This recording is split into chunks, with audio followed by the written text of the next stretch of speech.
Hello, Active Sage here on the Sage channel, and I've been on Reddit an awful lot lately. I've been noticing a lot of these amazing little automated ships, completely automated. They'll follow you around and all sorts of stuff, and I was just blown away at them. Basically, they're using sensors to turn on and off engines, thrusters, and gyroscopes. It's just brilliant. So I figured I'd try my hand at building a few of my own automated little things, because I mean, I was just like, this is so awesome. So here we go. In front of me, I have these automated large ship turrets. And you'll see as I get close, they actually start moving. You hear the little clicking from the different scanners detecting me. So as I go around this one side, I'm actually entering into different sensor fields. And it's actually turning on a different gyroscope. So as I get to the middle, there's a sensor designed to only detect stuff right in the middle. And it's hooked up to, well, those missile launchers, but they don't currently. There's no toggle on option for those. But I also hooked it up to the light so you can see that it would be turning on. Now the reason it keeps going left and right like this is because in the middle there's a dead area. So if I do Alt-Shift F12, you can see the big fields that show up, and you can see that it is basically each one of these sensors has its own section. There's one that holds that whole upper area there, there's one that holds the whole left area there, one that holds the bottom one, and one that holds the right. And they're these sort of big rectangles, and all together they look sort of like a big square. And of course, as I move between the different ones, it's turning on 4 different gyroscopes inside, and I had a complete another brain fart. That's why there's a bit of a cut there. I couldn't remember the word. But unfortunately, sensors, they currently have a very limited range. So you can see that they reach sort of out to here, and then that's it. And also you can see that one little connection area right there in the middle that is just for, you know, firing the cannon. And actually, if I fly straight down the middle, it'll stay perfectly calm and not even twitch, because it's not bumping it in any of the other fields that tell them to turn. Now, to get a better understanding of this, let's fly away from that. And we're going to come over here to this setup. And actually, I'm going to copy this little guy and move him a bit farther away. That way he doesn't get in the way of what we're doing right now. So we'll put him over there. He's for later. He's actually a ship. But here is Alt-Shift F12, the inner workings of this little stinker-dooker. And basically, if I was actually to fly right up to it, we can get behind all the sensors. And you can see how the interior of even that other turret we were just looking at, and actually the vehicles, when I get to them, this is what they're set up like. So we have each of the sensors in here, and they're projecting out those big fields I was showing you a second ago, and they're basically set not to point anywhere behind the turret, just in front. Ideally, you'd actually want some of it pointing behind the turret, that way if somebody flew around the turret, it could still follow it, but I just have it set up as sort of a proof of concept right now. And so you got the sensors set up here. If you want to actually see their settings, you can see here, I haven't maxed them all the way out, except for the, well, I'd say forward, but it is actually backwards, because I put these on backwards. That way I could have an interior space where I could have everything lined up properly. And that is actually pushed out to max. So you can't go any farther the way I'm looking right now, which is really unfortunate. I hope in the future maybe there'll be a advanced sensor, or maybe large ship sensors will have a much greater radius than just maybe smaller sensors, or maybe some way to boost this with a antenna or something like that, because I would like to be able to actually make one of these that could scan much farther than just that little bit. Also, I'd like to in the future be able to set this to only activate when it's detecting, oh come on, I've run into those fields, only activate when it's detecting enemy players and not just players or enemy ships and certain things like that. It's pretty cool. Well, it's actually pretty damn impressive. Let's go ahead and also look down here. That's the middle one. That's the other ones. And it's, you know, you get the point of those, right? Well, behind them, I have all those gyroscopes I was talking about. And it's pretty simple and straightforward. If we look into each of these, I have them all set up to have their pitch set to, and it's actually 0.4 if you open it up, but the numbers that actually show up there is a bit different, but I call it 0.4. because I enter it all numbers like that, and I can copy and paste them around. It's really useful, but you can see its pitch is set like that, so every time something goes into the left field, it activates that sensor, and that sensor is set up to that gyroscope, so it turns on and tries to spin the ship that way, pitching it down according to that little guy, which of course turns the whole structure in the way we perceive it to its left, which is pretty dang awesome. And of course, when I fly into a corner like this, it's activating the upper one there, so it's trying to pitch the ship like so, like this, downwards, but of course it's pitching it to us upwards, and then the other one there on the right is of course trying to do the same thing, so it sort of goes at an angle and tries to get to us. It's actually very cool. I'm very happy with this whole setup. The one in the middle right here doesn't have any settings. It's the only one that's not overridden. If we were to look into its controls right here, you can see it's just normal. That's so that once it is done following us, it just stops moving. So if we didn't have this, we run the risk of, if it saw us, it would start moving, and then once we get to the middle, well, You can see there it sort of keeps moving, and we're getting a wobble now, so we might actually lose this. Oh dear God! Quick! Oh no, we're gonna lose it. We're gonna lose it. Oh, it's refocused. Let's get in there and turn that one back on. I've noticed that before some weirdness can happen. We need to turn this one back on right away to keep this thing stable, though. And you see the whole thing's moving. Let's turn you back on. There we go. So yeah, without that center one, the whole thing will just keep spinning in whichever direction it was. Also, I hooked those lights up to the outside so you can see very clearly which ones are coming on depending on which fields I'm in. So those lights basically correspond to the sensors roughly behind them. So you can see the different lights turning on. And for some reason we got a wobble. Oof! Yeah. Sometimes that happens. I don't quite understand why. So anyway, that's the basics of that. That's the basics of all these. I've actually gone ahead and have the rotors at the bottom under all this.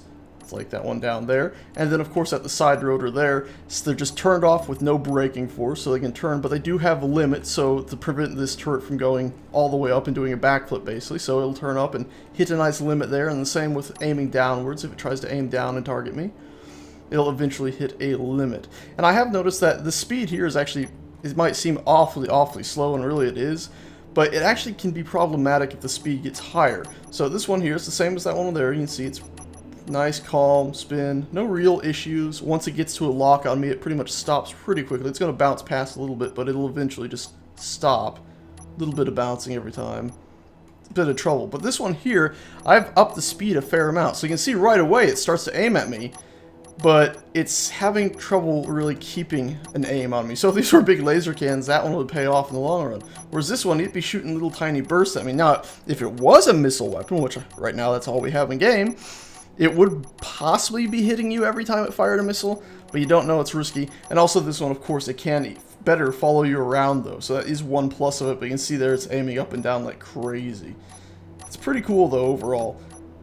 It's pretty damn cool. So let's go ahead and look at the small ships I've made. Again, remember, this is a design I saw on Reddit, or at least the basic ideas of this I saw on Reddit. There is some awesome stuff out there. I suggest you actually check the workshop and subscribe, or go to Reddit and check out the Space Engineers forum. Lots of people building really cool stuff there. Anyway, yeah, we'll leave this little guy and all of his clicking alone. Yeah, it would be pretty cool if this huge turret could target you from this far out, or I'm thinking like 500 meters would be ideal. But anyway, let's go over to the little drone we had over there that we had copied and pasted. So let's fly past all these. They'll give us a little buzz, I think. Nope, remember they can't target behind them. What I have done on this little drone here, though, if we do the Alt-Shift F12 again, is you can see he does have a setup. So instead of having the fields locked at only 25 away, pretty much everything is maxed here, except for, of course, preventing it from seeing down into another field too far.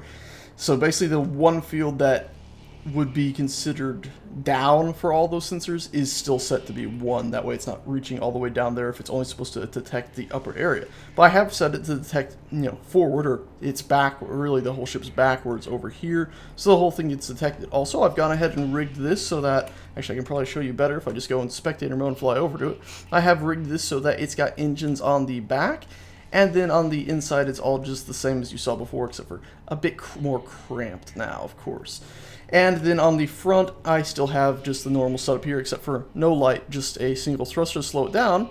But the thing is, instead of turning on the light and firing missiles if we ever could, it now just turns on these thrusters. So when this thing sees us, it's going to actually try to fly towards us. So let's go ahead and fly into its range. There we go. Unfortunately, you have to get pretty close to these things.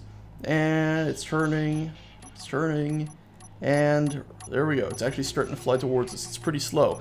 And because it's starting to fly towards us also, it starts getting offbeat a bit. But you can see it is indeed coming towards us. Pretty slow. I could, of course, go ahead if I wanted to and press K on that, the front of the missile thing. Select the forward thrusters, which I think I should have a, yep, forward thrust right there. And let's go ahead and up that to, let's say, 75. It's more than 3 times its original speed, and you see there at the bottom left our speed is increasing slightly faster than it was before. And now of course we could fly around it and say, oh, it's going to fly off, but that's why I have all the thrusters in other directions to try to stop it from just skidding out into space on its own. And you see there it stopped pretty quickly, and now it's trying to turn and see us. Now, what I have done though is I've made another version of this that has faster moving rotors. The rotors are, because currently all the rotors are usually turned down pretty far, like I showed you on the turrets. So if I was to go ahead and up these rotors to be pretty quick, we could end up in some trouble like we did with that turret. I'm actually gonna, come on, follow me, come on, come on. Oh, you can see he's increasing speed slowly as he gets closer and closer. And actually, I think... Oh, nope. Oh, well, now he's hit me. And he'll continue accelerating. Let's see. What's his aim like? I'm slightly in the right side of him, so it was causing him to go one direction. You see here, I'm actually sort of guiding the ship by moving to different parts of him. So he's sort of like, oh yeah, you're over there now? Okay, I'll turn that way. I'll turn that way. It's pretty cool. Anyway, I'm just going to fly away from him now. And he'll slowly come to a stop. If I can get away from it far enough. There we go. And now let's look at this one here. And this one has its fields, I think even set possibly, yeah, even farther. And you see the center field, it's even wider. The idea being, because it's constantly turning, it might be better to have just that, instead of that tiny little point in the middle where it would go forward, and now it'll be a larger area. So we fly into this one, and you see right away with the higher gyroscope speeds, it's able to turn and keep up with me a lot better. But of course, because they are higher speeds, it still sort of bounces out of range pretty damn quickly. Now let's go ahead and up his speed, that way he can try to keep up with me. Oh, let's make sure we're not going to hit a rock while I'm fiddling. We look good. You see he's very, very touchy finicky. Let's get the forward thrusters, and let's actually set this to 100. So that should be a fair bit more speed. Let's see. We're accelerating a fair bit faster, so let's now get away from it.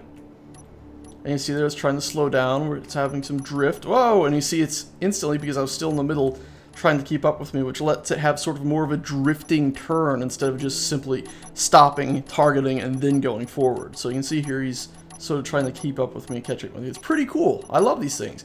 I hope in the near future we'll actually be able to see the weapons work when given a command, and probably a lot more stuff.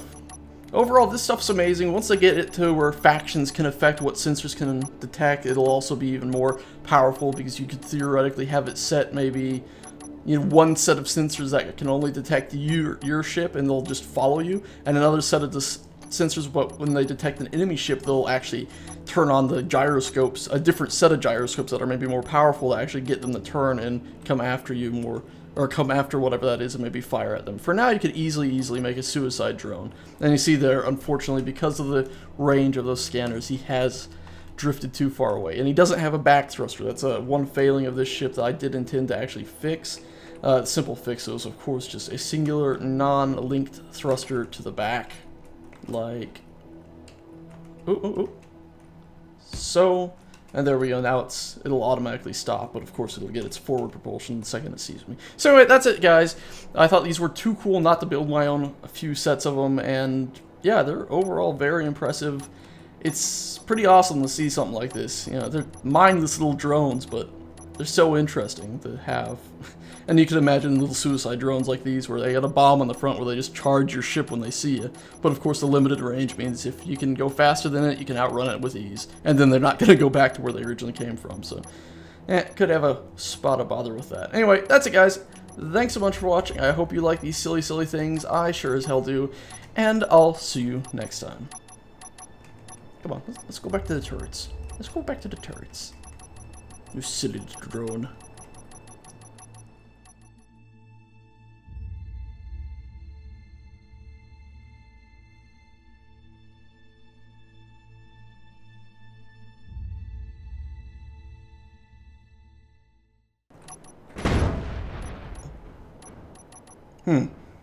Maybe I should put another sensor in that sort of turns on the brakes.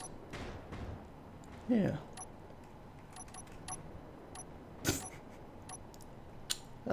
Yeah. Why are you spinning? The only thing that's detecting me is a severed piece of your ship.